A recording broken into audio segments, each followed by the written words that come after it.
అందరికీ నమస్కారం. నేను మీ Shankar. Welcome to political minds. ఈరోజు మనం మాట్లాడుకోబోయే నియోజకవర్గం వచ్చేసి పిఠాపురం నియోజకవర్గం. ఈ పిఠాపురం నియోజకవర్గం గతంలో కూడా ఇన్నిసార్లు చర్చల్లో లేదు.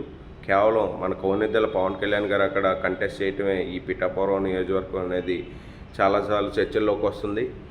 ఇక్కడ మాట్లాడుకోవాల్సిన ముఖ్య విషయం ఏంటంటే, పవన్ కళ్యాణ్ గారే ఒకవైపు, మొత్తం యావత్ రాష్ట్ర ప్రభుత్వం అంతా ఒకవైపు ఉన్నట్టు అక్కడ ఎలక్షన్ అయితే కనిపిస్తుంది. ఎందుకంటే 5 జిల్లాల ఇన్ఛార్జ్ మిథున్ రెడ్డి గారు కానీ, వేరే చంద్రశేఖర్ ఎమ్మెల్యే, కాకినాడ ఎమ్మెల్యే చంద్రశేఖర్ కానీ, ఇంకా చాలామంది, చాలా పెద్ద పెద్ద శక్తులన్నీ కూడా పవన్ కళ్యాణ్ గారిని ఎదిరించడానికి మోహరించుకుని కూర్చున్న నాటి పక్కన, కాకపోతే ప్రజా తీర్పు ఎటువైపు ఉంటుందని ఆలోచిస్తుంటే ప్రతి ఒక్కరూ కూడా భారీ మెజార్టీతో పవన్ కళ్యాణ్ గారిని గెలిపిస్తామని చెప్పి ప్రజలందరూ కూడా చెప్తున్నారు మీడియా ముఖంగా.